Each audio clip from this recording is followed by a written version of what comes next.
Oh,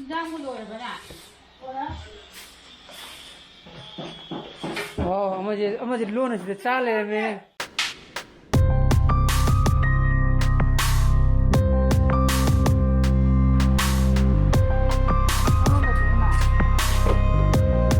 Ha. Hello, hey. Good morning, guys. Welcome back to my channel. I'm no idea na khali. Hey, kya na ye?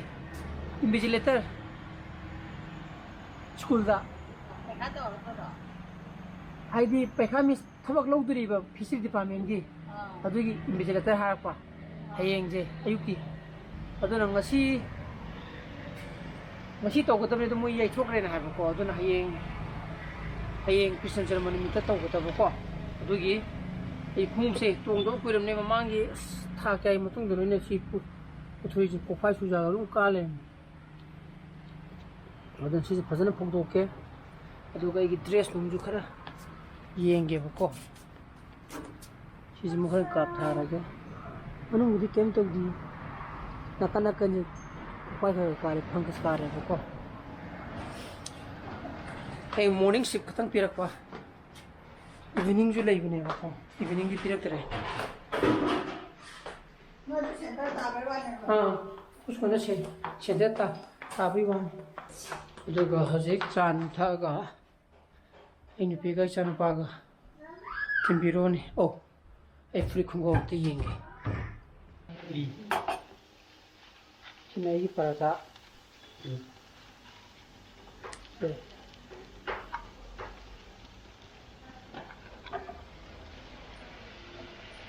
kono di ma di puri win jani ndi kai ka sadu ba tan ngata yang yin ko mo kale ma le chilore ai parata sisina ini pigi thau lupa ban nata ti sa di thau da pura thang si ya yam du malida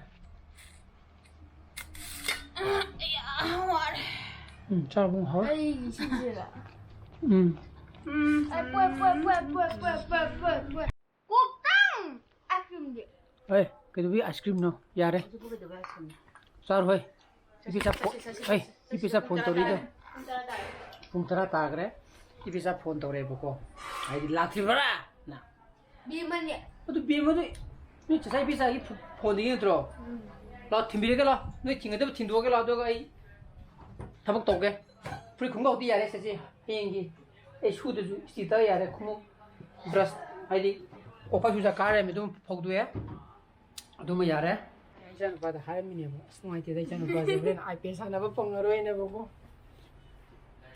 nangi phone ju next week di sema ka por ke haani nam phare cha sa pura ba mama ge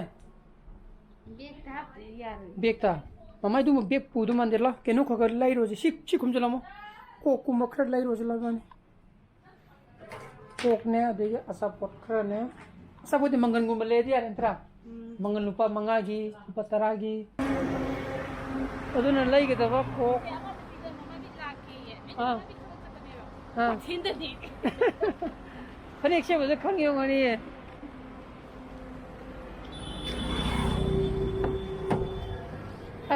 Aduh, nah, friend, ayo kok masam lagi tarik ayo ini. Ya, ini ayo kok masam lagi bah.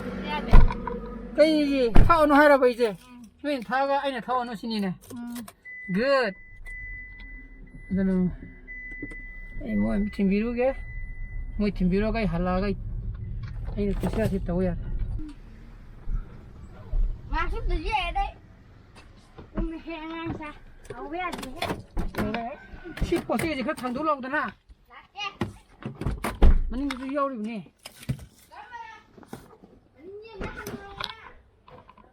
Kok mana? Kere. Nah, thani mana thang? Tadi lagi masa ini thang. Kaya jadi.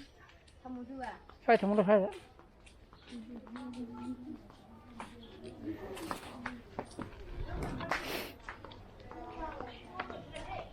시지디, 그치? 지금 당 올라와.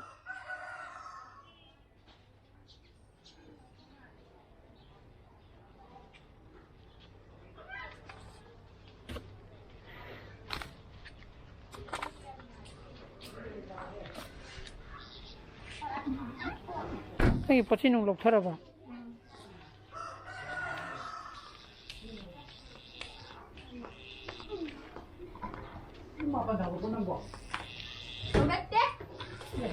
Ni pami ni pung ngada yo bung.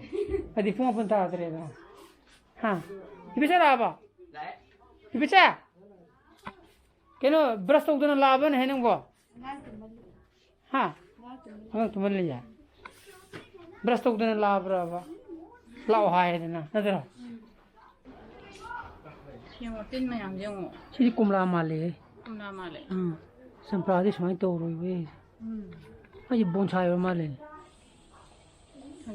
Adra na hai. Koi da hoi da shi manam nam dra. Han ai hai ni champram nam nam de. Du manam nam dra. Namme simanam namme. Koi da ma hau do. Ko mana thai ne to gi bu na mo yam chau ba keno gi batin gi kyo de gi chindok bu do simanam namme. Foi dre. Ai ni champram nam de ko manam de. Ke.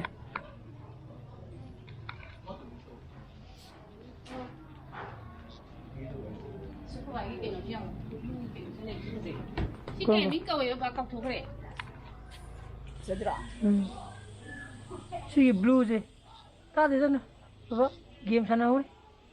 Ta rồi mà. Game sana hori je. Ra mua đồ rồi bạn ạ.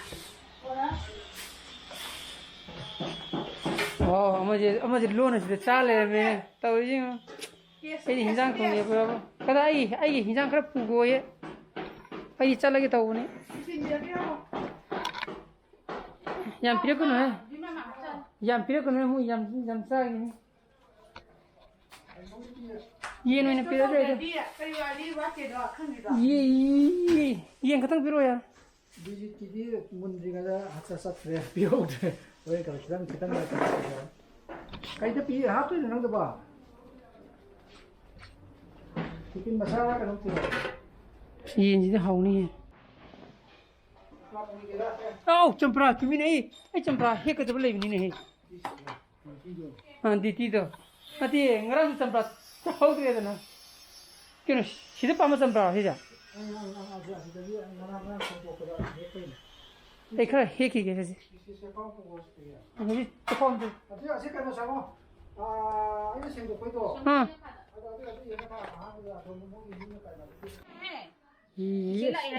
Ya ti jing. Tumning ni bra ba.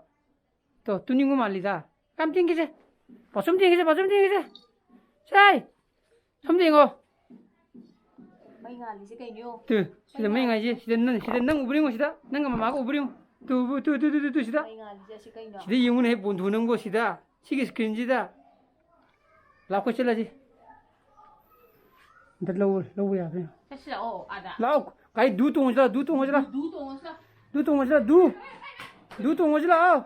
Ya để ăn. Sampra khre hai yen pure yen thong go. Phải pu ma da theng ne chi ko di de.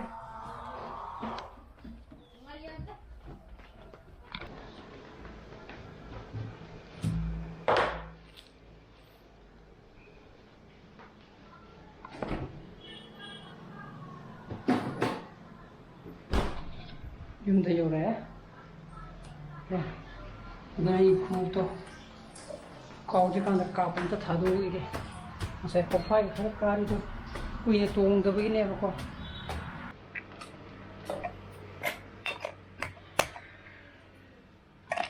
Lora, nu ka tha ba ko. Nong chu ga dra khan, nong ji ba chu du ja la khang de ni. Ri chwai da phu bo ma ge.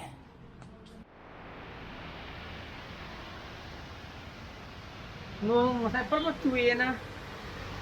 Tong de sing ya ba do. Ya ba ne ba ko. Handu tau le mene he. Sokor. Nong chu dre no ji nong hang gre ko. Ai thala moi dre na khan bune do. Handu gi tau le me yam pare. Tong gi sing chai gi sin pa ye ko. Ang thanin tau tu so ta. Do nei di sak se saning dri. Ko na tam na cha jar ge. Ai shi gi be gari be te ju ya dre. Sin ge. Ung tram thêm thì không mong sẽ sang rồi. Là. Yên không ba. ꯌꯦꯟ ꯊꯣꯡꯕ ꯈꯔ ꯄꯤꯔꯛꯄꯅꯦ ꯍꯣꯏ ꯑꯗꯨ ꯈꯔ ꯆꯥꯔꯣ ꯑꯩꯗꯤ ꯑꯣꯛ ꯊꯣꯡꯕꯁꯨ ꯂꯩꯔꯝꯒꯅꯤ ꯀꯌꯥꯝ ꯌꯥꯝꯕꯅꯣꯗꯤ ꯈꯪꯗꯦ ꯑꯩꯅ ꯌꯥꯝꯅ ꯄꯤꯔꯛꯄꯅꯣ ꯃꯩꯇꯩꯔꯣ ꯈꯪꯗꯦ ꯃꯩꯇꯩ ꯌꯦꯟꯒꯗꯤ ꯃꯥꯜꯂꯦ ꯃꯁꯛꯇꯗꯤ ꯑꯩꯁꯨ ꯑꯂꯨ ꯕꯣꯔꯥ ꯑꯃꯅꯤꯗꯤ ꯊꯝꯕꯤꯔꯝꯃꯣꯏ ꯍꯥꯎꯅꯤ ꯅꯣꯏꯒꯤꯁꯦ ꯑꯩ ꯆꯥꯈꯤꯔꯣ ꯑꯩꯗꯤ ꯆꯥꯛ ꯆꯥꯅꯤꯡꯗ꯭ꯔꯤ ꯀꯩꯅꯣ ꯑꯩꯗꯤ ꯅꯣꯏ ꯆꯥꯒꯦ ꯍꯥꯏꯔ ꯆꯥꯊꯣꯛ ꯑꯩꯗꯤ ꯉꯁꯥꯏ ꯄꯔꯥꯊꯥ ꯐꯅꯌꯥꯝ ꯆꯥꯔꯨꯕꯒꯤꯀꯣ ꯆꯥꯕꯗꯤ ꯍꯥꯎꯔꯕ ꯎꯇꯤ ꯊꯣꯡꯉꯦꯗꯤ ꯑꯩꯈꯣꯏꯒꯤ ꯈꯨꯗꯣ ꯅꯪꯅ ꯂꯧꯁꯟꯕꯤꯔꯤꯃꯤꯅ ꯑꯗꯨꯅꯦ ꯑꯩ ꯅꯣꯡ ꯆꯨꯌꯦ ꯍꯥꯏ ꯆꯦꯟꯈꯠꯄ ꯍꯌꯦꯡ ꯑꯥꯗ ꯀꯩꯅꯣ ꯂꯩꯕ ꯏꯟꯚꯤꯖꯤꯂꯦꯇꯔ ꯇꯥꯒꯗꯕ ꯑꯩꯈꯣꯏ ꯁ꯭ꯀꯨꯜꯗ ꯐꯤꯁꯔꯤ ꯗꯤꯄꯥꯔꯠꯃꯦꯟꯒꯤ ꯑꯦꯛꯖꯥꯝ ꯂꯧꯔꯤꯌꯦ ꯑꯩꯈꯣꯏꯗꯤ ꯈꯪꯗ꯭ꯔꯦꯗꯅ ꯐꯤꯁꯔꯤ ꯄꯨꯡ 12:30 ꯇꯥꯈ꯭ꯔꯦ ꯆꯥꯊꯣꯛꯑꯒꯦ ꯍꯣꯔꯦꯟ ꯊꯦꯡꯉꯗꯤ ꯑꯗꯨꯝ ꯆꯥꯗꯣꯏ ꯂꯩꯔꯝꯃꯦꯅ ꯆꯥꯊꯣꯛꯑꯒ ꯊꯕꯛ ꯂꯣꯏꯕꯅꯤ ꯌꯥꯔꯦ ꯑꯩꯒꯤ ꯄꯣꯛꯐꯝꯗ ꯍꯥꯞꯈ꯭ꯔꯒꯦ ꯑꯩꯒꯤ ꯆꯥꯛꯁꯤ ꯂꯩꯔꯦ ꯁꯤꯅ ꯑꯣꯛ ꯊꯣꯡꯕꯀꯣ ꯁꯤꯅ ꯉꯁꯥꯏ ꯌꯦꯟ ꯊꯣꯡꯕꯗꯨꯅꯦꯕ ꯆꯝꯄꯔꯥ ꯉꯁꯥꯏ ꯍꯦꯛꯂꯛꯄꯗꯨꯒ ꯍꯥꯎꯅꯤ ꯁꯨꯃꯥꯏꯅ ꯁꯨꯝꯖꯤꯜꯂꯒꯕꯀꯣ ꯁꯤ ꯀꯔꯤ ꯑꯧ ꯕꯣꯔꯥ ꯂꯧꯒꯗꯕꯅꯤ ꯕꯣꯔꯥ ꯑꯝꯇ ꯂꯧꯔꯨꯏ 이러지가 loire ꯄꯨꯡ ꯑꯩ ꯘꯔꯤꯁꯦ ꯑꯃꯨꯛ ꯀꯥꯎꯔꯦꯅꯦ ꯕꯦꯇ꯭ꯔꯤ ꯁꯤꯟꯕ ꯍꯣꯔꯦꯟ ꯍꯜꯂꯒ ꯁꯤꯜꯂꯒꯦ ꯄꯨꯡ 4:20 ꯆꯠꯈ꯭ꯔꯦ ꯍꯌꯦꯡꯒꯤ ꯁ꯭ꯇꯤ ꯇꯛꯄ ꯂꯣꯏꯔꯦ ꯁꯤꯀꯣ ꯁꯤꯗ ꯈꯣꯡꯒ꯭ꯔꯥꯎꯗꯤ ꯍꯌꯦꯡ ꯑꯃꯨꯛ ꯇꯛꯇꯕ ꯌꯥꯔꯣꯏꯕ ꯊꯨꯞꯄꯒꯤ ꯆꯜꯂꯝꯕꯒꯤ ꯑꯗꯨꯅ ꯏꯆꯥꯅꯨꯄꯥꯒ ꯅꯨꯄꯤꯒ ꯑꯝꯇ ꯂꯧꯕꯤꯔꯨꯈꯤꯒꯦ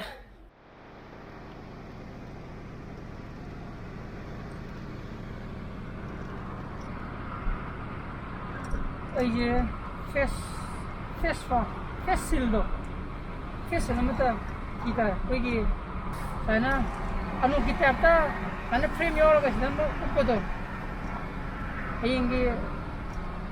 ꯍꯌꯦꯡꯗꯤ ꯏꯟꯚꯤꯖꯤꯂꯦꯇꯔ ꯇꯥꯗꯣꯏꯅꯤꯅ ꯀꯣ ꯃꯤ ꯃꯈꯜ ꯃꯊꯦꯜꯗꯨ ꯑꯃꯨꯛ ꯁꯨꯗꯣꯏꯅꯤꯅꯕꯀꯣ ꯐꯦꯁ ꯁꯤꯜ ꯑꯃ ꯎꯞꯄꯒ ꯆꯪꯕꯅꯗꯤ ꯈ꯭ꯋꯥꯏꯗꯒꯤ ꯕꯦꯁ ꯑꯗꯨꯅ ꯑꯩ ꯀ꯭ꯋꯥꯀꯩꯊꯦꯜ ꯑꯦꯔꯤꯌꯥꯗ ꯐꯪꯕ꯭ꯔꯥ ꯌꯦꯡꯒꯦ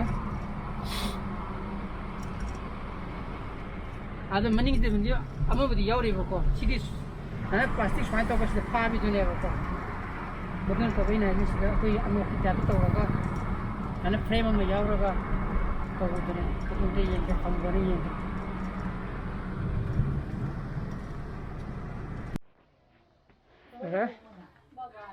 ꯀꯩꯅꯣ ꯆꯠꯂꯒꯦ ꯍꯥꯏꯔ ꯑꯣ ꯑꯩꯅ ꯊꯦꯡꯕꯒꯤꯔ ꯑꯕꯨꯡꯉꯣ ꯁꯤ ꯄꯨꯔꯛꯑꯁꯦ ꯇꯦꯕ꯭ꯂꯦꯠ ꯄꯨꯔꯦ ꯑꯥꯏꯄꯦꯗ ꯄꯨꯔꯦ ꯁꯤ ꯀꯩꯅꯣ ꯍꯧꯖꯤ ꯒꯥꯔꯤ ꯊꯧꯗꯣꯛꯇ꯭ꯔꯣ ꯁꯤ ꯀꯩꯅꯣ ꯈꯪꯕ꯭ꯔꯣ ꯍꯣꯏ ꯁꯣꯛꯄꯒ ꯌꯥꯗꯦ ꯃꯥꯏ ꯃꯆꯥꯁꯦ ꯍꯣꯏ ꯀꯞꯄꯤꯖꯨꯕ꯭ꯔꯥ ꯃꯄꯥꯅ ꯄꯝꯕꯗꯅꯤ ꯀꯞꯄꯤ ꯀꯩꯅꯣ ꯅꯠꯇꯦ ꯃꯃꯥꯏꯁꯦ ꯌꯦꯔꯣ ꯀꯩꯒꯤꯅꯣ ꯀꯥꯔꯤꯁꯦ ꯃꯁꯥꯒꯤ ꯁꯥꯏꯟ ꯇꯧꯋꯦ ꯑꯗꯨꯁꯨ ꯈꯔ ꯍꯦꯟꯅ ꯀꯥꯃꯟꯗ꯭ꯔꯣ ꯁꯤ ꯇꯧꯗꯦꯍꯦ ꯕꯥꯏ ꯕꯥꯏ ꯃꯁꯥ ꯑꯇꯩ ꯀꯩꯁꯨ ꯇꯧꯗꯕꯅꯦ ꯕꯥꯏ ꯕꯥꯏ ꯀꯌꯥꯝ ꯀꯨꯏꯒꯦ ꯂꯥꯛꯄ ꯉꯥꯏꯍꯥꯛ ꯑꯣꯏꯔꯦ ꯌꯥꯝ ꯀꯔꯤ ꯂꯩꯅꯣ ꯑꯃꯨꯔꯩ ꯕ꯭ꯂꯦꯛ ꯔꯩ ꯇꯥꯏ ꯑꯗꯨꯗꯤ ꯁꯤꯡꯒꯥꯔꯩꯒ ꯑꯕꯨꯡ ꯂꯥꯛꯑꯣ ꯆꯠꯁꯤ ꯂꯥꯛꯑꯣ ꯑꯩꯅ ꯑꯥꯏꯄꯦꯗ ꯄꯣꯔꯛꯈꯤꯕꯗꯤ ꯑꯃꯨꯛ ꯃꯦꯠꯇꯅ ꯑꯃꯨꯛ ꯂꯩꯔꯦ ꯂꯥꯛꯑꯣꯅꯦꯍꯦ ꯅꯪꯒꯤ ꯄꯣꯠ ꯆꯩ ꯆꯥꯔꯖꯔ ꯑꯗꯩ ꯅꯪꯒꯤ ꯐꯤꯡꯒꯔ ꯁ꯭ꯂꯤꯞ ꯆꯠꯂꯒꯦ ꯍꯥꯏꯔꯝꯃꯣꯗꯅ ꯄꯨꯕꯣꯛꯇ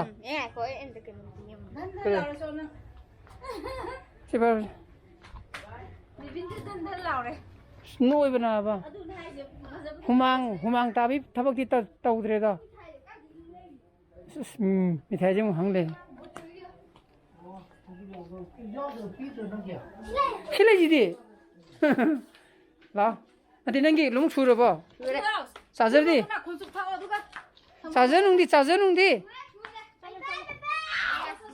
ꯑꯥꯏꯄꯦꯗꯇ ꯄꯥꯔꯣ ꯅꯪ ꯌꯥꯔꯣꯏ ꯋꯥꯎ ꯁꯤꯗꯤ ꯐꯖꯩꯍꯦ yare si yare amudu di ai kita lay di ya deba khele ba ko duna ngasai na aina mam me ba u deba khazana sai ithoge adana si ko ba ge lay le me ngasai kai mang de yaw do mudu ka samane ba ko ai thoke sina han bane ba ko aduna ngasai ge na ma thi bu ju leitre phangdre hedi dukan yam hangdar mina aduna haye upaga masat tabadi yada ba ko ai makhal mathengi mi me ama candidate me ama thingna duni na ba ko moji pekha thabani laktu je aduna kanano kaino lum khangu duni ko hoi social distancing mudi am phajana tv tawe na haibne ba adu jo section is the best aduna si toroga double mark ma sana upsalan je ta chiri yare na ko aduna pau dingai de gari dam ta khapsulu gi ge si je hayi ngai soi de gi ko ne ko khobe be to ba tara ga di habsulu re gari de ko aduna ingsi gi blogs de mata installation jara ge I blog su pami ba thog di like to video mo share to video anu view so be subscribe to video mo ko ngi sam le video so please be safe and be healthy bye bye good night